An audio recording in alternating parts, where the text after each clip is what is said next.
apapun yang menjadi fitnahan seperti yang dikatakan Ngabalin bahwa ada bohir, bahwa ada, itu kan fitnah. Apa yang dikatakan oleh seorang wakil rakyat DPR yang bernama Ibu Irma Caniago, sesama perempuan, tangkap saja itu mereka dan segala macam. Ancaman-ancaman verbal seperti itu nggak kurang-kurang menambahi ancaman-ancaman yang bersifat seksis kepada saya sebagai seorang perempuan. Aduh, yang saya terima itu jauh lebih banyak dibandingkan dengan yang diterima oleh Dr. Roy Suryo dan Dr. Risman Syahnipa. Kenapa harus menggunakan termul-termul yang diternakan begitu banyak sekarang? Kenapa harus menggunakan buzzer-buzzer senior pun diturunkan gitu kan? Serang aja dengan evidence base, bicara saja diskusi dengan substansi. Ini kan sama sekali enggak. Bahkan anak saya pun kena korban sekarang. Anak saya dibully juga, anak saya diteror juga, sampai alamatnya di mana, ini anak tinggalnya di mana. Kan itu mengerikan sekali.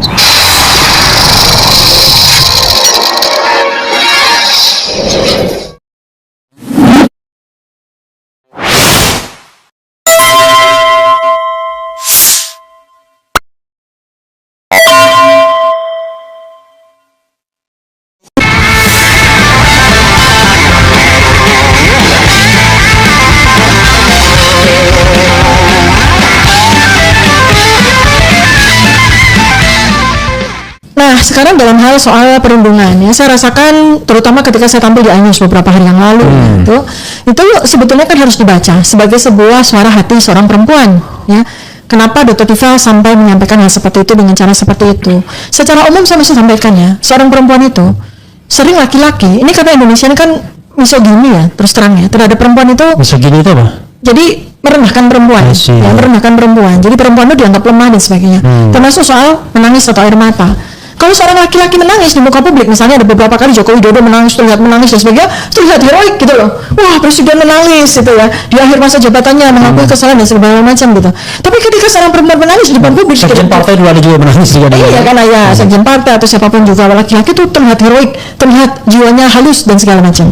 Tapi begitu seorang perempuan menangis di depan publik, maka termul-termul, buzzer-buzzer seperti mendapatkan sebuah amunisi baru untuk semakin merundung Dr. Tifa cengeng lah segala macam. Padahal supaya para bapak-bapak ini tahu, laki-laki di seluruh Indonesia tahu, kalau seorang perempuan menangis itu berarti dia berada di puncak kemarahannya. Tangisan perempuan itu adalah ungkapan kemarahan, bukan ungkapan kelemahan. Jangan salah. Maka saya katakan di situ bahwa apapun yang menjadi ancaman yang saya terima saat ini, apapun yang menjadi fitnahan seperti yang dikatakan Ngabalin bahwa ada bohir, bahwa ada, itu kan fitnah, ya kan? Apa yang dikatakan oleh seorang wakil rakyat DPR yang bernama Ibu Irma Caniago, sesama perempuan, tangkap saja itu mereka dan segala macam. Ancaman-ancaman verbal seperti itu nggak kurang-kurang menambahi ancaman-ancaman yang bersifat seksis kepada saya sebagai seorang perempuan. Aduh, yang saya terima itu jauh lebih banyak dibandingkan dengan yang diterima oleh Dr. Roy Suryo dan Dr. Risman Syahnipa. Mereka itu perundungannya, bullyingnya, dan sekarang nih kalau saya lihat tendensinya ya, oleh para termul, oleh para buzzer itu adalah soal kredensial keilmuan mereka. Jadi seperti yang dikatakan Bu Irma Caniago terhadap Pak Roy Suryo, oh itu kan ahli telematika dari mana dan segala macam. Jadi dikecilkan kredensial mereka. Dr. Risman Syahnipa dipertanyakan doktorat dari Yamaguchi University-nya, seperti itu sebatas itu. Kalau saya, makian dari Sabang sampai Merauke itu saya dapat semua. Makian apa? Makian yang paling kotor, makian yang paling jahat, makian yang paling keji, itu saya dapat. Boleh disebut nggak? Kata-kata yang paling kasar. Nanti malah ada ustadz di sampingnya.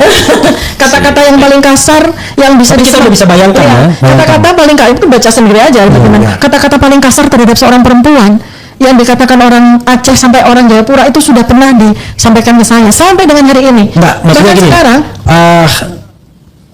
kita nggak menyebut daerahnya ya, nanti maksudnya disampaikan oleh siapapun gitu. Disampaikan oleh siapapun ya, dari ujung barat. Iya, sampai Merauke kan biasa. Sampai ujung timur. Itu quotes biasa kan, ya kan? Itu makian itu udah disampaikan ke saya. Belum lagi yang namanya caci maki. Nah, sekarang yang tambahan lagi, ini teror verbal. Teror verbal disampaikan melalui media apa? Media Twitter, media TikTok ya. Langsung ke WA nggak ya? Langsung ke WA juga. Ada juga. Oh, banyak sekali. Kalau itu yang langsung ke pribadi saya, WA, DM, inbox, aduh, isinya udah luar biasa. Saya nggak tahu apakah itu menjadi evidence untuk kita tuntut apapun ya, tapi saya nggak mau pikirkan itu ya. Tapi itu udah banyak sekali. Ada satu masa di mana saya nggak mau pegang HP saya, karena isinya itu bahkan sampai telepon. Bahkan sampai WA, ini udah nggak bisa dibaca lagi nih HP saya.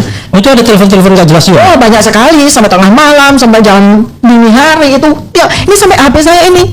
Maka mungkin mohon maaf ya, Bapak-bapak Pak Agus atau Pak Katri, kadang-kadang saya suka karena isinya luar biasa. Lawyernya aja jarang diterima. Karena saking luar. Apalagi saya. Karena saking luar biasanya isinya gitu. Jarang buku diterima, HP tetap tidak dijawab. Karena terlalu nanti orang bilang, lawyernya maksudnya lawyernya datang tengah malam, bukan kan? Telepon. Malam juga. Kayaknya nggak dibalas. Kayaknya nggak dibalas. Telepon nggak diangkat. Belum dibalas. Jadi sangat seksis ya tentang sangat seksis lah, sangat seksis itu yang saya terima, sehingga ya mungkin ya bisa dimaklumi kalau saya sangat marah dan saya bilang puncak kemarahan seorang perempuan itu nangis. Itu menangis itu adalah tanda frustrasi, tanda marah sekali, tanda sesuatu yang sebetulnya sudah ditahan dengan kesabaran. Titik kulminasi. Ya sudah titik puncaknya. Bukan sedih ya, bukan. Itu perempuan itu sudah, beda. ya. Perempuan itu menangis itu tanda marah. Menangis itu tanda marah, tanda kecewa, marah, bukan sedih. Bahkan perempuan itu pada saat puncak kesedihan malah tidak menangis. Lihat aja perempuan-perempuan kalau sedang berduka, kehilangan orang tua, kehilangan keluarga, pada saat itu malah tidak menangis. Coba aja lihat, karena dia sibuk dan dia bisa mengendalikan. Tapi ketika dia marah, kecewa, itu dia malah Ada menangis. teman saya dulu, memang ketika ibunya meninggal, dia konsentrasi bagaimana menyelesaikan prosesi. Betul. Setelah prosesi selesai, 3 hari kemudian dia baru nangis. Iya. Itu. Saya tambahkan Ya itu, jadi supaya tahu situasi pada saat itu. Dan pada saat itu kan saya mengalami serangan misogini juga pada acara tersebut, ya kan? Ya. Bagaimana mereka memaki-maki salah satu dari narasumber itu, waduh, kata-katanya udah kepada rekan saya ya, kepada lawyer saya bahkan, Bu Kurnia itu bisa Saya kadang-kadang nggak habis pikir ya. Ini kritik juga kepada lawyer, walaupun saya lawyer juga ya. Kok bisa lawyer itu mentalnya adalah mental memenjarakan orang, apalagi mudah-mudahan malaikat datang mengaminkan. Padahal beliau katakan if ya kan, saya bersedia kalau memang ijazahnya asli kan gitu. Iya. Kok tiba-tiba Lawyer siapa itu? ada lah lawyer. Kita nggak boleh sebut nama. Kalau di organisasi saya pecat lawyer itu. dan di depan umum, di depan publik ya, kita tuh sangat sangat terlarang ya menyebut orang dengan kamu, kau. Yeah. Itu kan berlaku itu seperti itu, dan ini sesama sejawat loh. Nah itu kan saya terpengaruh, marah saya sangat marah. Jadi begini, kalau saya tambahkan sedikit ya. Sampai yang juga ada tambahan sedikit. Oh, saya lebih terkenal tuh, saya lebih banyak. Harus gitu. Jangan ya, jadi lawyer itu jangan suka membangga-banggakan kasus. Iya. Karena kalau kita bicara tentang yang namanya ini noble, ini profesi yang terhormat, justru Anda harus malu kalau seandainya Anda membela kasus yang banyak duitnya. Iya. Ya kan? Itu. Saya rata-rata nggak ada duitnya. Gini, saya tambahkan. Jadi begini, saya memahami banget dengan Dr. Tifa ini, kenapa dia sampai menangis dan sebagainya ya kan. Kemudian sebenarnya dengan bulian-bulian itu bukannya menambah dia tidak semangat. Tidak, itu merupakan power bank buat dia gitu loh. Baru kali ini saya nulis istilahnya. Dia nggak lowbat, itu energi baru buat dia, satu. Kedua, dia yang ditangisi itu apa? Bukan nangis ya, mengeluh itu apa? Dia bilang, kok sampai orang nggak membuka ijazahnya gitu loh. Intinya itu loh, ya kan, sampai merelakan orang masuk penjara. Yang itu yang ditangisi, tinggal buka saja ijazahnya, selesai sudah. Jadi sebenarnya yang ditangisi itu karena tidak mau membuka apa ya, rela lah dia itu membuat orang-orang itu di penjara hanya dengan tidak membuka lagu terakhir. Ya, maaf lah sama Jokowi, tidak meniru Obama gitu loh maksudnya. Gitu loh. Dengan selesai kan, dia katakan bahwa dia bukan sidinan, bukan kelahiran sana, itu ini buat outbet saya. Tega-teganya gitu loh. Itu intinya itu. Sudah dikatakan begitu. Jadi dia sampai nangis, kok ini orang ini pemimpin negara, kok sampai rela tanpa membuka ijazahnya, nggak peduli dia sampai orang. Yang dilakukan Obama tadi kan bagus sekali, dia memberikan otorisasi kepada lembaga yang memiliki data dia. Iya. Dan tidak hanya short form, tapi long form. Iya.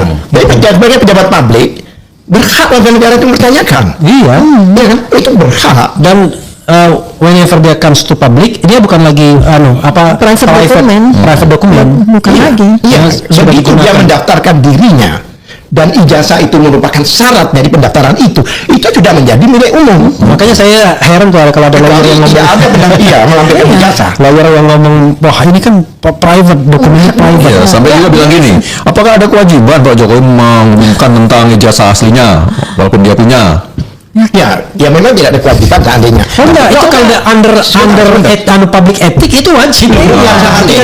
Ketika diminta wajib. Seandainya dia mengatakan demikian. Selain itu publik, kedua ada satu peristiwa. Kenapa pada waktu dia memenjarakan orang dengan kebohongan, jaksa tidak memeriksa dia, polisi tidak meminta ijazahnya untuk membandingkan di persidangan? Kan itu kan waktu itu kenal kebohongan itu Bambang Tri dan Gus Dur itu. Ya, dia harus periksa itu untuk memastikan bahwa orang ini bohong. Seharusnya dari awal jaksa itu sudah harus menghadirkan ijazahnya di dalam persidangan yang Dr. Tima sudah mulai emosinya naik ya, udah mulai merah ke mukanya. ya, sudah masuk korbannya. Oke. Oh ya, saya mau bicara sedikit. Oke, silakan. Nggak sedikit. Jadi sebetulnya sekarang ini serangannya baik on air di media, di TV maupun yang ada di media sosial, itu serangannya serangan-serangan ad hominem. Serangan-serangan yang bersifat pribadi, bahkan fitnah-fitnah pribadi, sama sekali nggak ada isinya tentang substansi, tentang hakikat counter terhadap apa yang kami sampaikan. Nothing to do sama substansinya ya. Nggak ada sama sekali dengan substansi, gitu loh. Jadi sama sekali. Jadi memang itu menunjukkan justru kepanikan dari bagaimana mereka katakanlah yang melaporkan saya ini panik. Kenapa harus menggunakan termul-termul yang diternakan begitu banyak sekarang? Kenapa harus menggunakan buzzer-buzzer senior pun diturunkan gitu kan? Kenapa? Serang aja dengan evidence base, Objektif. iya, bicara saja diskusi dengan substansi. Ini kan sama sekali enggak. Bahkan anak saya pun kena korban sekarang. Anak saya dibully juga, anak saya diteror juga, sampai alamatnya di mana, ini anak tinggalnya di mana. Kan itu mengerikan sekali. Dan ini menurut saya kita nggak bisa salahkan kepada rakyatnya, masyarakatnya, pada elitnya. Iya. Karena elitnya itu yang tidak mengetop itu kan. Iya, Gitu. malah justru menggunakan mereka, Iya. amunisinya mereka gitu. Jadi memang ya kelemahan kitanya adalah semua argumentasi itu tidak dijawab dengan argumentasi. Betul, itu. Ya kan? Jadi dijawab dengan, coba kita lihat ini Roy Suryo kemudian mempresentasikan mengenai perbedaan ketiga ijazah identik tidak identik. Ibarat ini dia orang tinggal dikobok-kobok aja, enggak itu nggak ada yang salah, bagi saya itu nggak, itu identik. Jadi cuma ibarat menangkap ikan, dia kobok-kobok aja ikan biar lari semua. Nah ini menurut saya ketidakmampuan untuk jeli membuat argumentasi kan. Kalau nggak ngobok-ngobok biar ikan lari, ngancam biasanya. dan Siapa yang ngomong lagi, kita tidak tertutup kemungkinan untuk melaporkan. Kira-kira Jadi saya mau tanya ya, advokat itu boleh mengancam dengan borgol seperti itu di depan umum? Atau kita nggak usah bahas yang itu karena orangnya nggak ada di sini. Ya maksudnya ini sebuah kasus yang kelihatan dan itu terkena di saya kan. Iya. Apakah boleh gitu loh? Ya nggak boleh mestinya. Ini kan Itu masuk ke etik, bisa dilaporkan. Iya. Bisa dilaporkan organisasinya. kalau tidak, dan ada sebuah pertanyaan yang penting yang tadi saya dapatkan dari audiens tadi ya. Iya. Ada seorang milenial, dia sampaikan begini, Dok, ini kan sebuah dokumen yang sudah berlalu, gitu kan. Dan kenapa sih mesti diangkat-angkat terus? Oke, Gitu. Itu kan pertanyaan yang sangat iya, sering gue banget. gitu. Walaupun dia nggak setuju sama kita, Ya. tapi kan dia masuk akal Ya, mempertanyakannya. jawaban saya adalah gini. Iya. Apakah kita mau kita nanti akan punya presiden yang ke-10 dengan ijazah palsu, punya presiden yang ke-20 dengan ijazah palsu lagi, tanpa adanya penyelesaian? Ini adalah waktunya Tuhan membuka sebuah peluang buat kita untuk menyelesaikan sejarah hitam ini, untuk menguak kebenaran tentang dokumen ini, supaya tidak menjadi presiden di masa depan. Sebab kalau tidak, maka ini nanti akan terjadi lagi dan ini menjadi sebuah sejarah yang sangat kelam bagi bangsa Indonesia yang tidak akan terselesaikan. Presiden yang tidak bagus. Tapi Iya. kalau Nah, saya ya, itu saya jawabannya ya. Kemudian yang kedua, ini sekarang belum final. Kita naluri seorang saintis adalah menyelesaikan masalah sampai tuntas, dan itu adalah sebuah sebuah tugas dari seorang peneliti, menyelesaikan masalah sampai tuntas.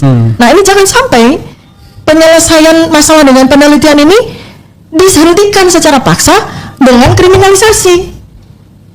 Itu sebuah presiden dan akan menjadi sebuah legasi yang sangat buruk bagi negara kita sampai masa depan. Itu jawaban saya. oke. Kita membiarkan sebuah keburukan, sebuah pertanyaan itu terus berlangsung. Iya, jadi begini, sebenarnya kan ada yang namanya etika publiknya ya kan. Yang kita permasalahkan ini adalah ijazah yang digunakan untuk melamar jabatan publik. Dan kita pengen disclosure, itu yang paling minimalis kan. Dan ketika kita kemudian minta disclosure, memang ada kewajiban untuk mendisclose itu. Gitu loh, karena itu bukan informasi yang dirahasiakan kan begitu. Nah ini aja dia nggak mau, padahal kalau kita bicara tentang kewajiban publik ya itu kewajiban yang diatur di Undang-Undang Keterbukaan Informasi Publik kan. Kalau kita minta itu sebagai public disclosure, gitu. Iya. Kadang-kadang susah pejabat publik ini nggak paham kewajiban kewajiban etiknya, kewajiban publiknya. Saya mau kalau ada perintah pengadilan, wah. Kewajiban secara undang-undang juga kan itu? Iya kan? Itu Iya. Memang kalau undang-undang bicara kalau seandainya ada sengketa informasi, tapi itu bicara tentang hukumnya, tapi etika itu kan Di atas hukum. Iya, di atas hukum, apalagi dia jadi pejabat publik yang tertinggi. Oke.